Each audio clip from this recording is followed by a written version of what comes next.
Hi friends, ఏంటి ఈరోజు వంట ఏమీ లేదు, కాఫీ టీ చూపిస్తున్నాను అనుకుంటున్నారా? ఈరోజు కాఫీ టీ రెసిపీలే చూపిస్తాను. ఇది కూడా చూపించాలా అనుకుంటున్నారా? అవును, చూపించాలి.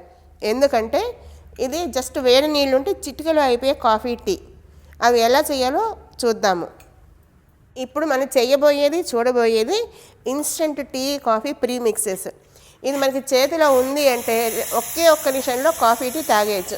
ఇది ఎక్కువగా బ్యాచిలర్స్కి, హాస్టల్లో ఉండే వాళ్ళకి, ఎక్కువగా ట్రావెల్ చేసే వాళ్ళకి, ఎప్పుడు పడితే అప్పుడు కాఫీ దొరకని వాళ్ళకి ఇది చాలా ఉపయోగపడుతుంది. మనం ఎలా చేయాలో ఫస్ట్ కాఫీ టీ ఎలా చేయాలో చూద్దాము, తర్వాత ఆ పౌడర్ ఎలా చేయాలో చూద్దాము. ఒక కప్పు కాఫీ చేసుకోవడానికి 1.5 టీ స్పూను ఇన్స్టెంట్ ఈ కాఫీ మిక్స్ వేసుకోవాలి. వేసుకుని ఒక కప్పు వేడి నీళ్లు, మరిగే నీళ్లు ఆ పొడిలో వేసి కలుపుకుంటే ఇన్స్టెంట్ కాఫీ రెడీ. ఇప్పుడు టీ ఎలా చేయాలో చూద్దాం ఇన్స్టెంట్ ప్రీమిక్స్ వాడి. ఈ ఇన్స్టెంట్ టీ చేసుకోవడానికి ఒక కప్పు టీ కోసము 1.5 టీ స్పూను ఇన్స్టెంట్ పౌడర్ ఒక కప్పులో వేసుకొని వేడి నీళ్లు వేయాలి. మరుగుతున్న నీళ్లు వేసి ఒక్క నిమిషం మూత పెట్టేసి ఉంచాలి. ఇలా స్పూన్తో బాగా కలపాలి, అంతా కలిసేలాగా కలిసి మూత పెట్టాలి. మూత పెట్టి 1 నిమిషం పక్కన అలా వదిలేయాలి. 1 నిమిషం అయిన తర్వాత మనం ఏ కప్పులో అయితే సర్వ్ చేస్తామో ఆ కప్పులోకి టీ ఫిల్టర్ తోటి ఈ టీని ఫిల్టర్ చేసుకోవాలి. ఎందుకంటే అందులో టీ పొడి కొంచెం ఉంటుంది కదా, అది ఫిల్టర్ చేయాలి. ఒకవేళ ఈ ఫిల్టర్ ప్రొవిజన్ లేని వాళ్ళు జర్నీస్లో ఉన్నప్పుడు దొరకదు కదా, అలాంటివి ఈ పొడిని మన ఇంట్లో ఉన్నప్పుడు జల్లించేసుకోవాలి.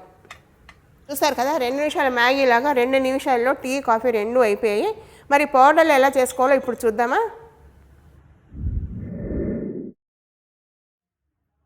ముందుగా ఇన్స్టెంట్ కాఫీ ప్రీమిక్స్ చేద్దాము. దానికోసము నేను ఒక గ్లాసు, అంటే పైనుంచి కింద వరకు ఒక్కలాగే ఉండాలి గ్లాసు కానీ కప్పు కానీ ఏదైనాను, ఒక గ్లాస్ తోటి మిల్క్ పౌడర్ తీసుకున్నాను. మిల్క్ పౌడర్ ఏ కంపెనీదైనా తీసుకోవచ్చు, నేనైతే ఇక్కడ ఎవ్రీడే తీసుకున్నాను. ఇప్పుడు అదే గ్లాస్ తోటి 1/2 గ్లాసు పంచదార తీసుకున్నాను. నేను చెప్పిన కొలతలతోనే తీసుకోవక్కర్లేదు, మన ఇంట్లో మనం తాగే పద్ధతిని బట్టి ఎక్కువ తక్కువ ఉంటుంది కదా, అలా తీసుకోవచ్చు. ఇప్పుడు నేను వేసిన 1/2 గ్లాస్ అయితే నార్మల్గా ఉంటుంది.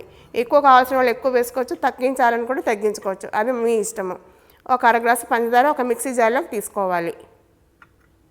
ఇప్పుడు అదే గ్లాస్ తోటి 1/2 గ్లాస్ కన్నా తక్కువ, 1/2 గ్లాస్ కన్నా ఎక్కువ, అంటే 1/3 గ్లాసు ఇన్స్టెంట్ కాఫీ పౌడర్ తీసుకోవాలి. నేను ఇక్కడ నెస్లే వాళ్ళది సన్ రైజ్ కాఫీ పౌడర్ తీసుకున్నాను. ఈ కాఫీ పౌడర్ని కూడా మిక్సీ జార్లో పంచదారతో పాటు వేసేసుకోవాలి. ఇప్పుడు పంచదార, కాఫీ పౌడర్ 2 కలిపి మిక్సీ జార్లో మెత్తగా గ్రైండ్ చేసుకోవాలి. అలా మెత్తగా గ్రైండ్ చేసుకున్నాక మనం తీసుకున్న పాల పొడి కూడా వేసి ఒకసారి బాగా కలిసేలాగా గ్రైండ్ చేసుకోవాలి. చేత్తో కలిపితే కలవదు కదా, మిక్సీ జార్లో బాగా కలుస్తుంది. ఇందులో వేసి బాగా గ్రైండ్ చేసుకోవాలి. చూస్తారు కదా, మొత్తం పాల పొడి, పంచదార, కాఫీ పొడి అన్నీ బాగా కలిసిపోయింది. ఇప్పుడు మనం దీన్ని ఒక గాజు సీసాలో ఎయిర్ కంటైనర్లో పెట్టుకోవాలి. పెట్టుకుంటే ఒక 4-5 నెలల పాటు తడి తగలకుండా, గాలి తగలకుండా ఉంటే నిల్వ ఉంటుంది. ఇది మనకి ఎప్పుడు కావాలంటే అప్పుడు యూజ్ చేసుకోవచ్చు, ఎక్కడ పడితే అక్కడ యూజ్ చేసుకోవచ్చు.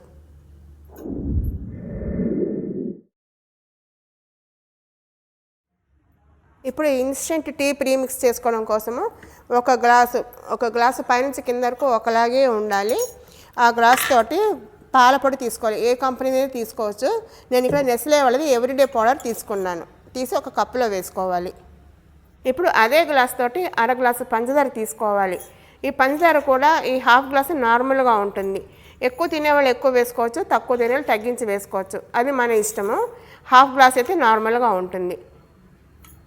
ఇప్పుడు ఈ పంచదారని ఒక మిక్సీ జార్లో వేసుకోవాలి. అలాగే అదే గ్లాస్ తోటి 1/2 గ్లాసు టీ పొడి, మనం ఇంట్లో ఏది వాడుకుంటామో ఆ టీ పొడి తీసుకోవాలి. తీసుకుని ఆ పంచదారలో ఆ మిక్సీ జార్లో వేసేయాలి. మనకి ఫ్లేవర్డ్ టీ కావాలంటే ఒక చిన్న శొంఠి ముక్క వేస్తున్నాను. నేను ఇక్కడ ఒక శొంఠి ముక్క, 2 యాలక్కాయలు వేస్తున్నాను. అది మన ఇష్టాన్ని బట్టి, దాల్చిన చెక్క, మసాలా టీ కావాలంటే దాల్చిన చెక్క అవన్నీ కూడా వేసుకోవచ్చు. ఇప్పుడు ఇవన్నీ మెత్తగా గ్రైండ్ చేసుకోవాలి. మెత్తగా గ్రైండ్ అయిన తర్వాత మనం తీసుకున్న పాల పొడి కూడా వేసి బాగా కలిసేలాగా మళ్ళీ ఒక్కసారి తిప్పితే బాగా కలిసిపోతుంది. ఇక్కడ నేను చెప్పిన కొలతలన్నీ కూడా నార్మల్గా ఉంటుంది టీ టేస్ట్. అదే మనకి స్ట్రాంగ్గా కావాలంటే ఇంకొంచెం పెంచుకోవచ్చు టీ పొడి, వద్దు అనుకుంటే ఇంకా తగ్గించుకోవచ్చు. అలాగే పంచదార కూడా. ఇప్పుడు ఇలా అన్నీ బాగా కలిసిన తర్వాత ఈ పొడిని ఒక ఎయిర్ గాజు కంటైనర్లో వేసుకుంటే ఒక 4-5 నెలల పాటు నిల్వ ఉంటుంది. ఇప్పుడు ఈ టీ పొడిని ప్యాక్ చేసుకొని మనకి ఎక్కడ కావాలంటే అక్కడ తీసుకెళ్ళచ్చు, ఎప్పుడు కావాలంటే అప్పుడు తాగొచ్చు. వేడి నీళ్ళకి మాత్రం ప్రొవిజన్ ఉండాలి. మీకు ఐడియా నచ్చిందా? మీకు ఈ రెసిపీ కనుక నచ్చినట్లయితే లైక్ చేయండి, షేర్ చేయండి. అదే మొదటిసారి చూస్తున్న వాళ్ళకి సబ్స్క్రైబ్ చేయడం మర్చిపోవద్దు. అలాగే మీరు ఈ రెసిపీ ట్రై చేసి మీకు ఎలా వచ్చిందో కామెంట్ బాక్స్లో పెట్టండి.